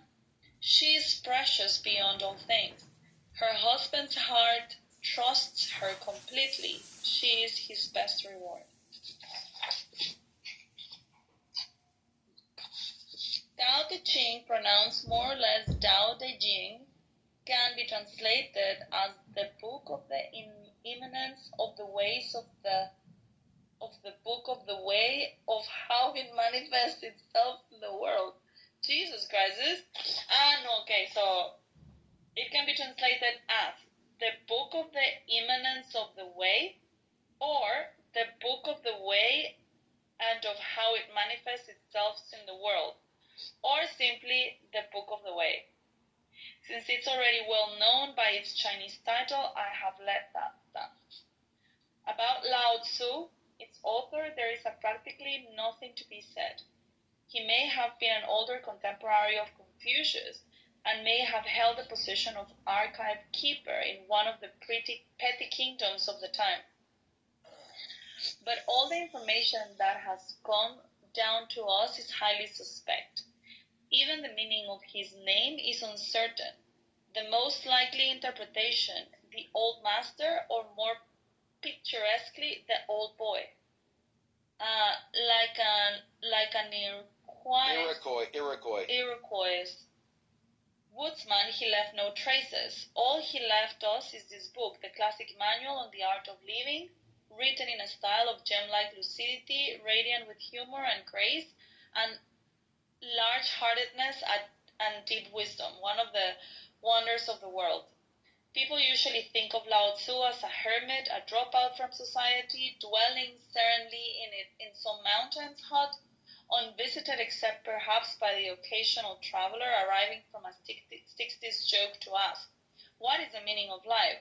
But it's clear from his teachings that he deeply cared about society, if society means the welfare of one's fellow human beings. His book is, among other things, a treatise on the art of government, whether of a country or of a child. Oh my God, I'm reading terribly. What's going on with me? I don't see. Well, you're reading in a foreign language, which I think is impressive. No, but I read much better than this. I don't know what's going on with me today. The misperception may arise from his insistence on wei wu wei, literally doing, not doing, which has been seen as passivity. Nothing could be further from the truth. A good athlete can enter a state of body awareness in which the right stroke of the right movement happens by itself, effortlessly without any interference of the conscious will. This is a paradigm for non-action, the purest and most effective form of action. The gameplay is the game. The poem writes the poem. We can't tell the dancer from the dance. Less and less do you need to force things until finally you arrive at non-action. When nothing is done, nothing is left undone. That's what you said before. Nothing is done because the doer has wholeheartedly vanished into the deed. The fuel has been completely transformed into flame. This nothing is in fact everything. It happens when we trust the intelligence of the universe in the same way that an athlete or a dancer trusts the superior intelligence of the body. Hence, Lao Tzu's emphasis on softness.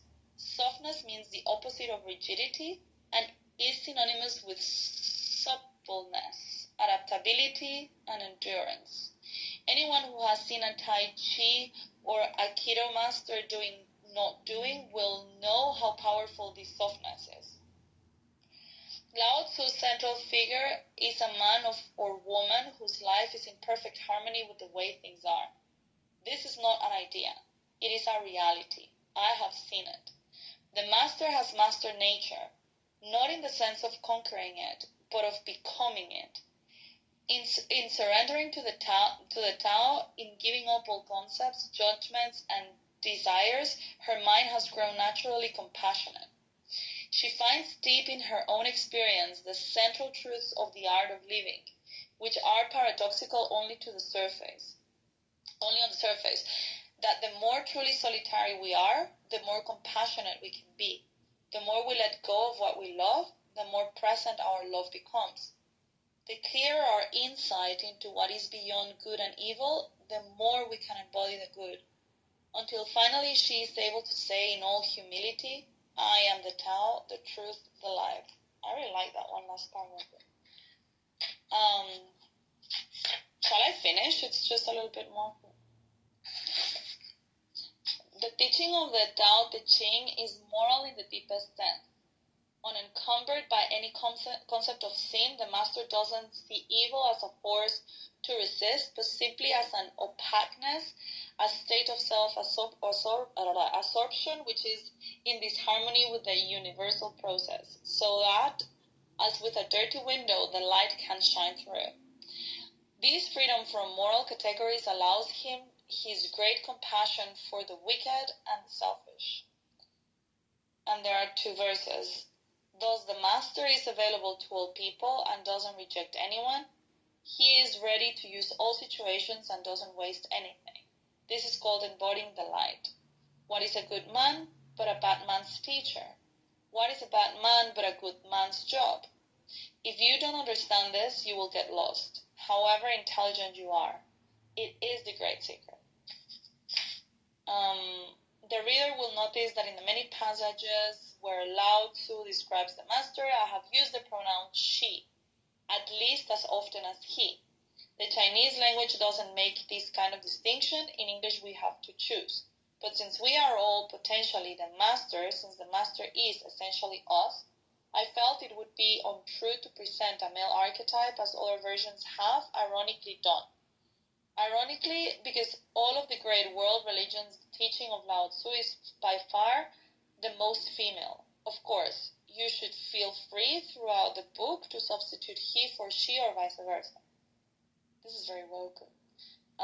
As to method, I work from Paul Scauto's literal version, which provides English equivalents, often very quiet ones, alongside each of the Chinese ideograms. I also consulted dozens of translations into English, German, and French, but the most essential preparation for my work was a 14 years long course of stand training, which brought me face to face with Lao Tzu and his true disciples and hires, the early Chinese Zen masters. And the last paragraph says, with great poetry, the freest translation is sometimes the most faithful. We must try its effect as an English poem, Dr. Johnson said. That is the way to judge of the merit of a translation. I have often been fairly literal, or as literal as one can, with such a subtle kaleidoscopic book as the Tao Te Ching. But I have also prepared, expanded, contracted, interpreted, worked with the text, played with it until it became embodied in a language that felt genuine to me. If I haven't always translated Lao Tzu's words, my intention has always been to translate his mind. Okay, so maybe that's the reason why they sound different, because ultimately everyone gives them its own vibe, right?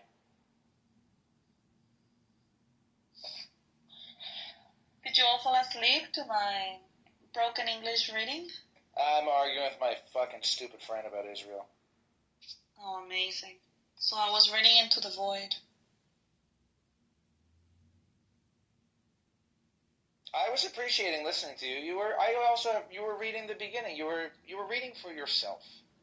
Yeah, that's true.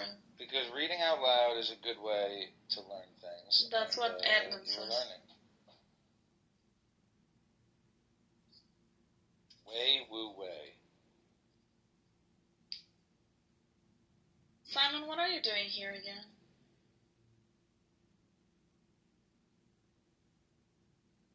Oh my god, I have 3.9. It increased.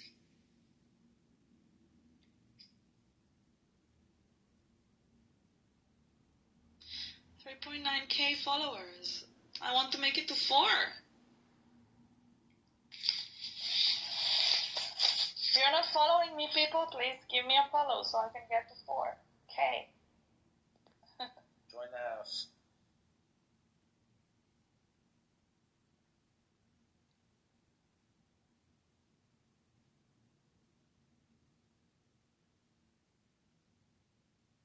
Join the fucking house. Is Edmund gone?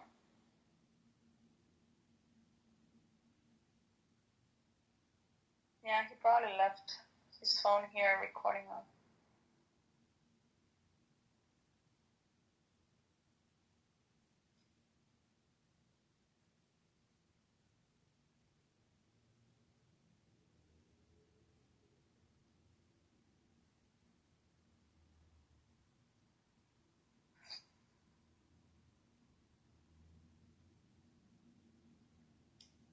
Simon, you missed my crush.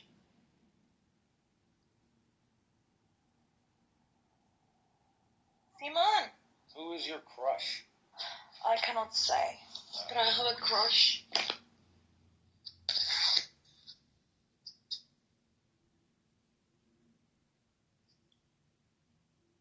I have a crush on Clubhouse.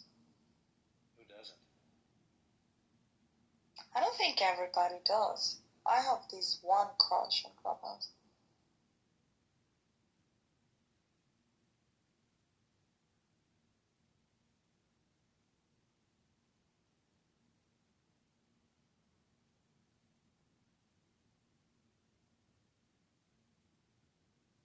Well, I'm here, but I'm working on my stupid. I don't want it to become another Thomas situation, so I just gotta keep it to myself.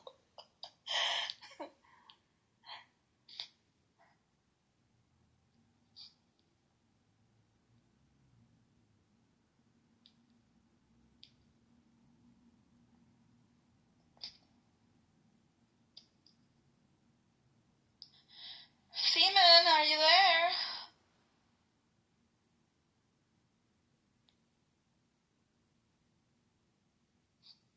Even the audience got bored now, and they left.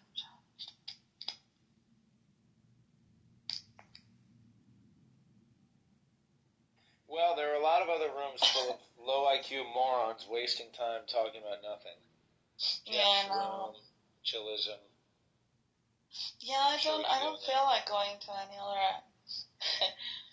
Look, we were talking about the Bible, and Will C asks, what is your favorite character of the Bible? And Anne responds, James. Really? Wouldn't you choose Jesus? If someone asks you, what's your favorite character of the Bible? Yeah, right. It's gotta be. Wouldn't it be the immediate response, Jesus? I mean, like, no thinking? Jesus is kind of like the Wolverine of the Bible, you know. is the obvious choice. Yeah, but that's your favorite character. I mean, but like, no. For me, it was James. Lesser known, indie hit, sleeper hit, James.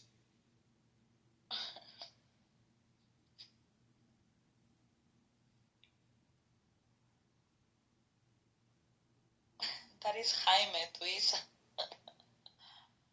Actually, no. What is James in Spanish in the Bible? John is Juan. James? No, James is it's not Jaime. I mean, Jaime is a translation from James.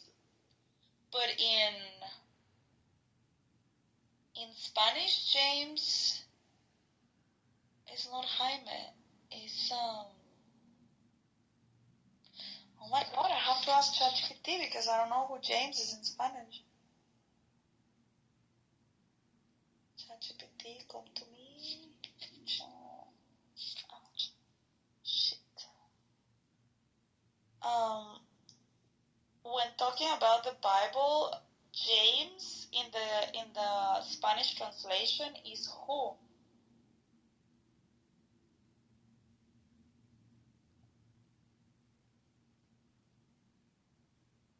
Santiago. Yeah, it has nothing to do with it.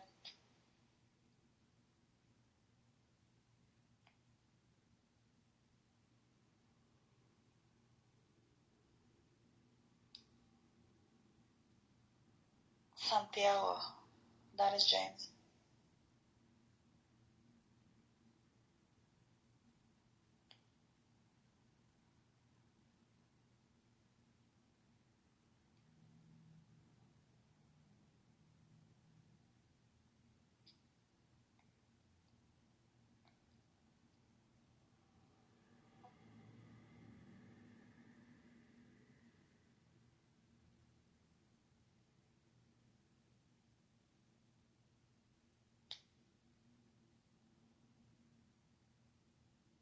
You know?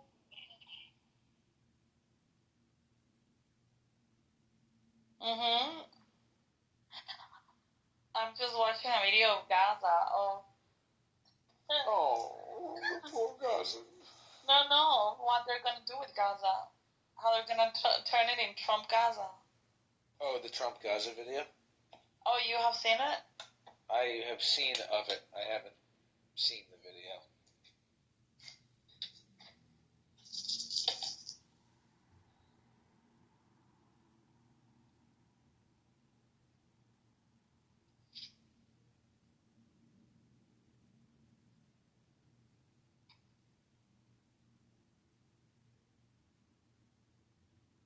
Yeah, it's all AI, but it's okay.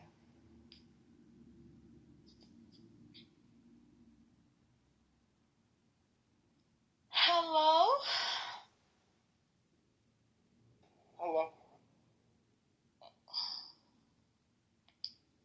I You know, blocked I'm Jazzy. glad Did I tell you that? so much. Huh? I finally blocked Jazzy Oh, did you? Why? because she is mean to me and she hates Jews. She's not very nice to me. She hates the Jews too? Yeah, she hates Jews. I don't know that side of Jazzy. She's come to hate Jews since the October 7th. She's like a fresh, new... Who has influenced her? I don't know.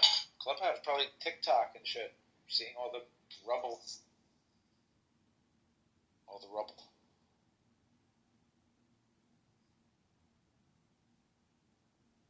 That's right, motherfucker.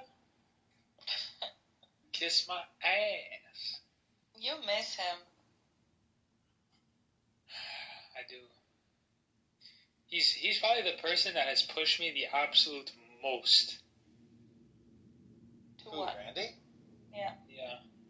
Randy. Randy. What do you mean he's pushed you? In terms of like trying to get me to articulate my positions.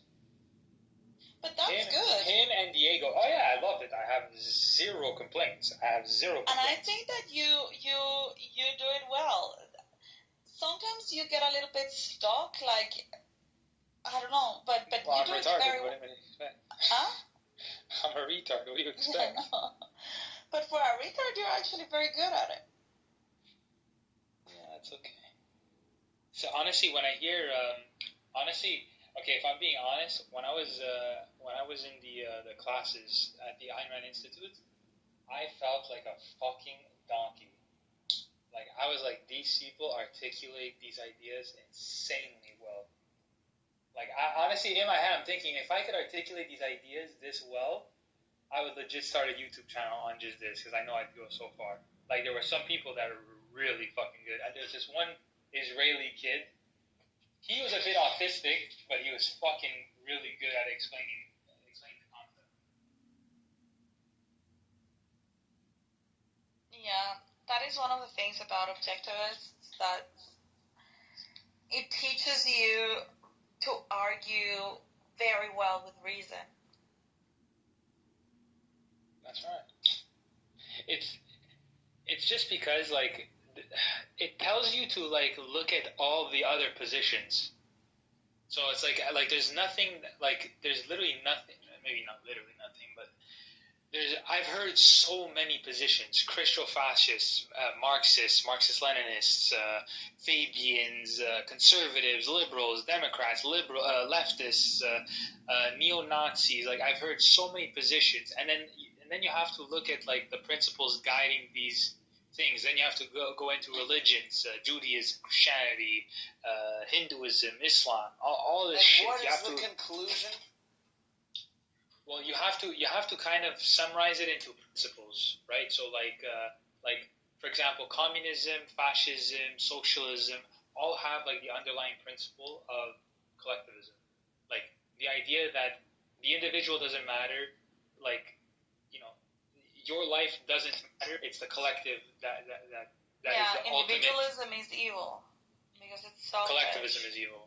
No, but yeah, I see what you're saying. Yes. Individualism is the idea that your life matters is a foreign is foreign and is an evil which concept. is really the main distinction, right? And they don't actually understand the inversion of these ideas, because when you promote individual rights and you promote individualism, what you're doing is that you're leaving people on their own, and by doing that, you're pushing them into collaboration with others. So people know that they cannot do things on their own, but you're going to push them into a proactive, voluntary collaboration and be more participating in their societies, in their families, because they know they need others in order to succeed. That's right. But when you push collectivism, actually what you do is that you disconnect the individual from their personal responsibility and therefore from the surroundings. Because you make them so reliant on the state and so reliant on others that they forget that they have an actual responsibility towards the others. They just get all their needs met, and they're not forced into finding their own way, so their muscle doesn't evolve. And so they become disconnected from everything else because everything is given to them. That's right. Through collaboration, but given in the end to them. So they are just in receiving mode and not feeling in responsibility mode. So actually it's an inversion. When you promote individualism, you actually do more for society than when you promote collectivism. You disconnect people through collectivism. And that's just the way people evaluate, like, when it comes to helping people, or what the role of government should be. So they evaluate, there's a poor person, therefore let's all help this poor person so we can all be lifted up, right? That's the evaluation, how that manifests politically. Now, morally, like, there's a massive disconnect, because these people, their evaluation is, always, like Randy said, the other, right? Like I have to live for my neighbor. So anything, and then how that manifests, how that moral position or evaluation manifests politically is exactly the collectivism that we're talking about. Yeah. And I do agree that in Christianity, there is, in a Christian world is where you find more compatibility with the concepts of with individual rights, etc. But it is not because of Christianity. It is simply that Christianity has allowed, a secular Christian society has allowed for it. But it's also the same with Judaism. The only religion that does not allow for it is Islam. That's right. So when Randy says that because of Christianity is that we have these values, I don't buy that argument. Well, and I am not it's obviously not through Christianity. It's because of Greece. Yeah, Christianity is the influence of Greek philosophy. Plato. Yeah. Yeah. And ultimately, so what we have in the West is a blend of Greek philosophy, Roman law, and Christianity. But Christianity is just like a redefined Greek philosophy. That's right. I think. I don't know. I wouldn't go that far, but honestly, there's a book called. I just got the PDF. It's called Creating Christ, and then Creating Christ: How Roman Emperors Invented Christianity. And if anything, I would say, well, if we're talking about the principles, we would be referring to the Ten Commandments. And that is not coming from Christ. That is coming from Moses. And Moses is Jewish law. Apparently, I don't know if this is true or not. I'd have to ChatGPT this or something. But apparently, there was nothing in the New Testament that wasn't already known throughout the world. So there was no new information that wasn't actually relevant at the time. Yeah, I think that the knowledge or the wisdom, of Christianity comes from Judaism, from the Old Testament. However, what Judaism didn't do for these principles is the expansion of them. I think Christianity played a huge role in expanding exporting these principles everywhere around the world. And that, to me, is the most important contribution of Christianity. The fact that it spread, through the West. And it was, let's say, it was like the DHL of Greek principles. It was the transport of Greek philosophy. And that is something that no other religion has done. Well, Muslims are doing it now, but they're spreading the wrong principles. You picked the worst shipping company. Oh, who is That's this? Right. What was the It's FedEx. Oh my God, Myers is here. Issa was asking about Meyer it. went into a little. Issa.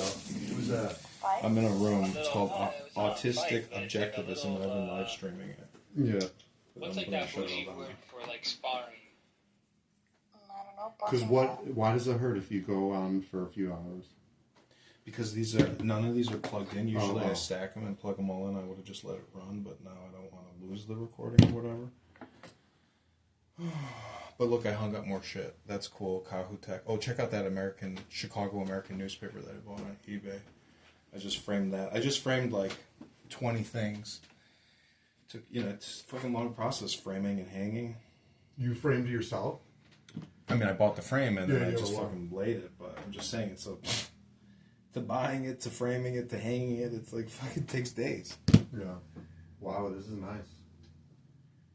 It's kind of interesting from a propaganda perspective, that thing about China, about how they're a republic and no longer part of the Manchu dynasty. Mm-hmm. They wanted to get away from kings and queens and become a republic. It's very interesting. But it reads like propaganda. But it's all about business.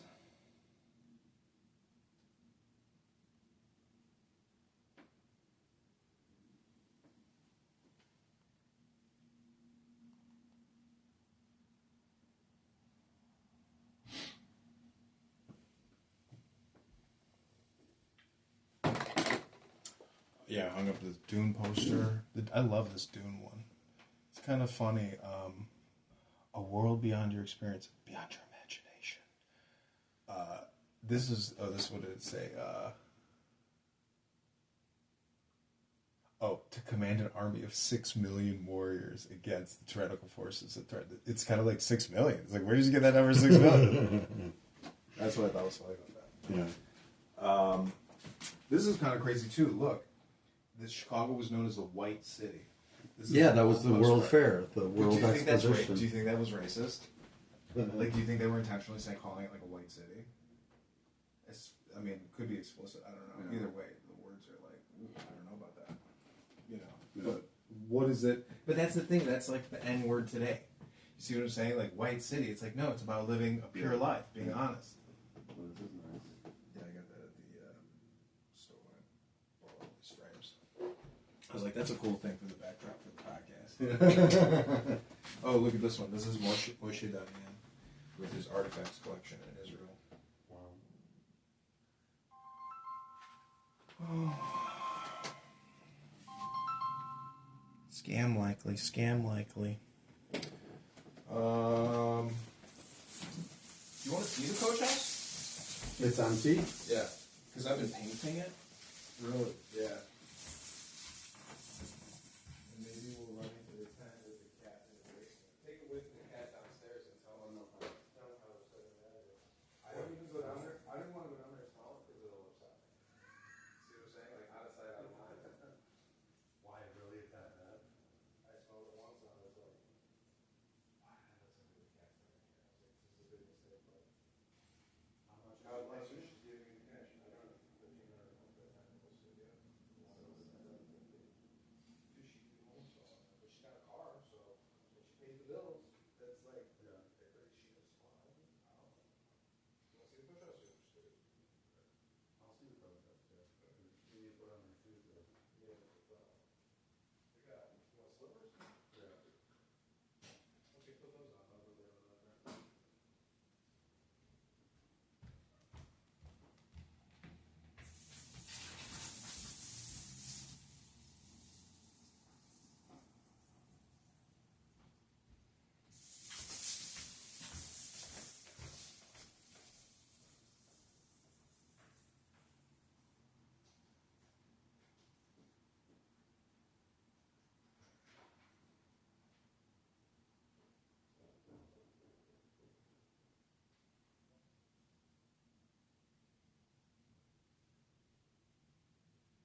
you owe us this money. I never even heard from him.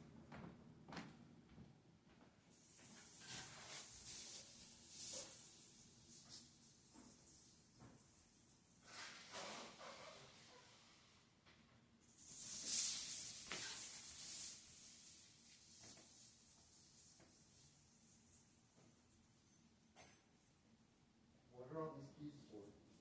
This is fucking the building, man. I mean, a lot of these keys, like, are just, I gotta get rid of them, but it's like, I gotta spend the time, like, I'm waiting over time to figure out which ones are which, and then just dump all the other ones. What? But it came with when you bought the place? They just like, Yeah, here's a bag of keys. Good luck.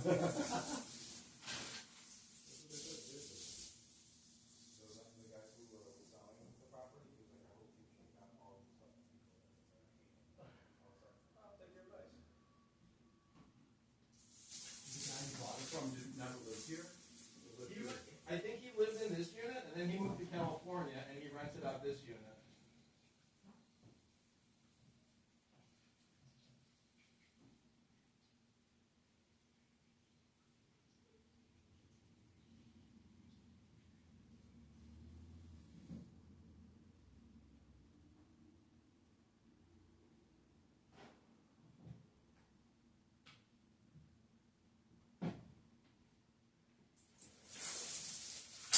I got a Picasso hanging up in my throne room.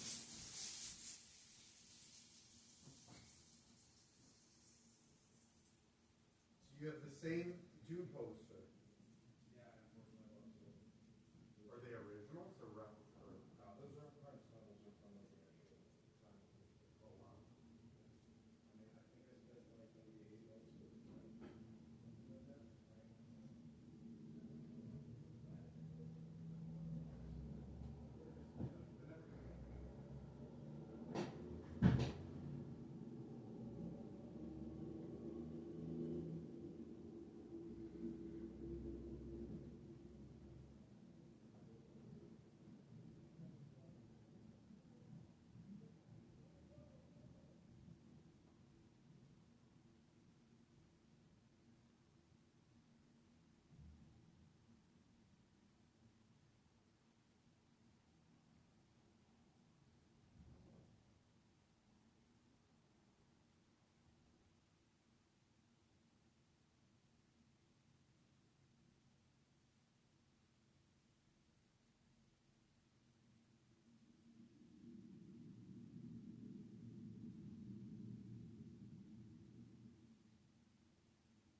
Mm-hmm.